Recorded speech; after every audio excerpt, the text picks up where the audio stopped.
more patriotic than being true to the core idea of America, which is that each successive generation is more unified and more prosperous and more free than before.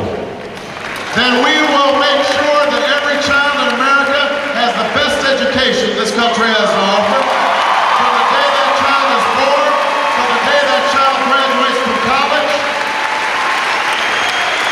which means we will invest in early childhood education to close the achievement gap. It means we won't just talk about how great teachers are, we will pay them better salaries and give them more support.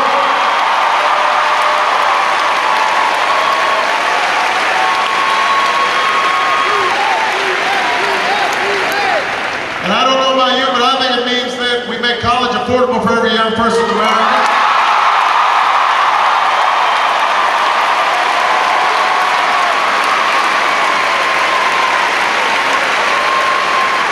If we can go to the moon, then we can provide a $4,000 tuition credit every student every year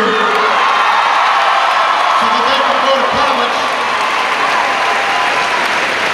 And young people, you can get something back by participating in community service, national service, work in a homeless shelter, work in a veterans home, join the Peace Corps. We'll invest in you, you invest in America. Together we will march this country forward. That's being true to the American idea. That's what we will do when I'm President of the United States, if you're with me.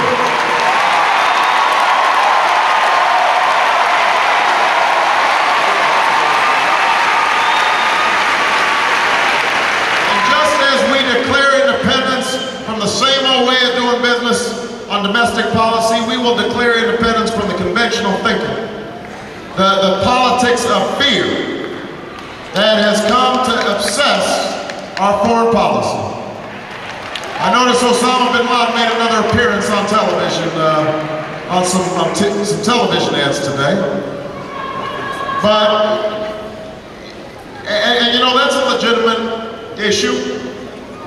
That is a legitimate issue. My job as Commander-in-Chief will be to keep you safe. That will be my #1 task. And I will do whatever is required to keep you safe. Because keeping you safe means I'm also keeping my 9-year-old daughter safe, and my 6-year-old daughter safe, and Michelle safe. So, I'm pretty invested in keeping you safe. And I won't hesitate to strike against those who would do us harm. But, keeping America safe means maintaining the finest military in the world.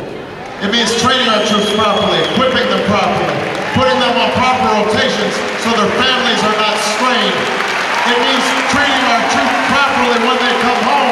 No more homeless veterans, no more begging for disability payments, no more driving for hours for the VA. Our troops have done everything that's been asked of them. They have performed magnificently. We have to serve them as well as they've served us.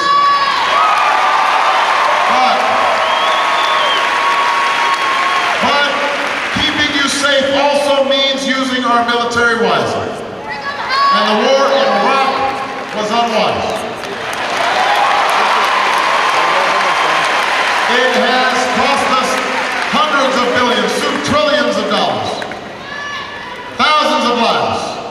Thousands of more grievously injured.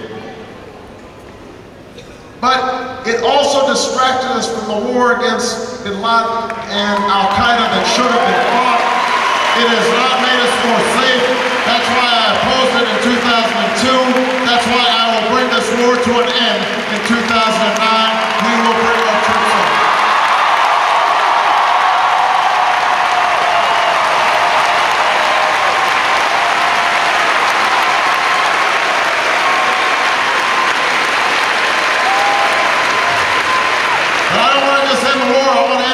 That got us into war.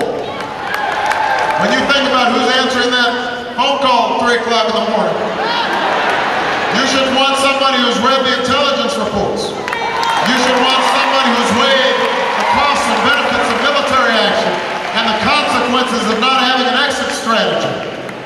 There are 3 candidates left. There's one who meets those qualifications, and that's the person you should want answering that telephone. And you should also want somebody who understands the power of our diplomacy in bringing about a safer world.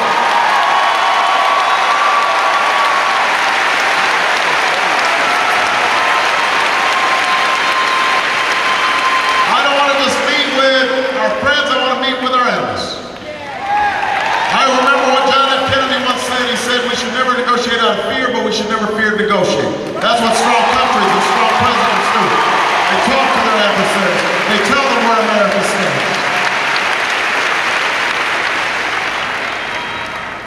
And when we lead with diplomacy, then we will be able to go before the world again and say America's back.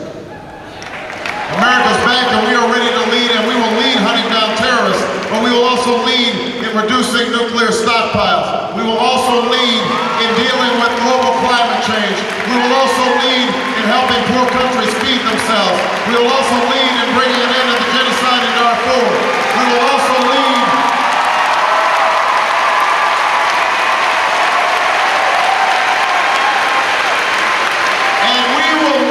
in having the highest standards of rule and law and due process. We will close Guantanamo, restore habeas corpus.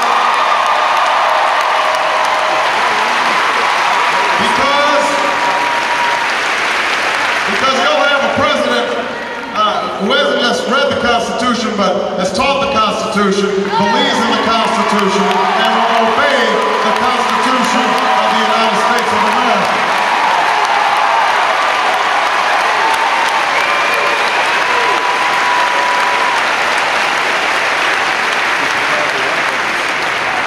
That's the choice before us. And it's going to be hard. It's not just going to be hard tomorrow. It's not just going to be hard at the end of the nomination process. It won't just be hard in November.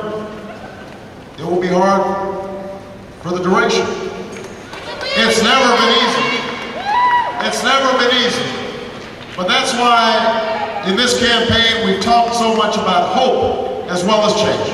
Now, people get confused sometimes. I know at some point my opponents have said, oh, those are pretty words and they don't mean anything. They're false hopes, they're not realistic. Obama's too idealistic, his head's in the clouds. Listen, the reason you need hope, the reason you need faith is precisely because things are tough. You know, if things were easy, you wouldn't need faith, and you wouldn't need hope. Everything would be in front of you all the time, just working out the way you want. Because of working and fighting as a community organizer, trying to find folks jobs after they've been laid off of the steel mill. I know because of the work I did as a civil rights attorney, trying to bring justice to people who'd been denied. I know in my work as a state legislature, and as a United States Senator, I've won some fights, but I've lost some too. Because the powers that be resist, and good intentions aren't enough. I know how hard change is. But I also know this, that nothing worthwhile in this country has ever happened except somebody somewhere was willing to hope. That's how those founding fathers were able to declare independence from the mighty British Empire. Nobody gave them a chance. Time and time again, they thought all was lost, but they kept on going. That's how slaves and abolitionists were willing to resist a wicked system in place for over a century. That's how women were able to struggle to finally win equality in this country. That's how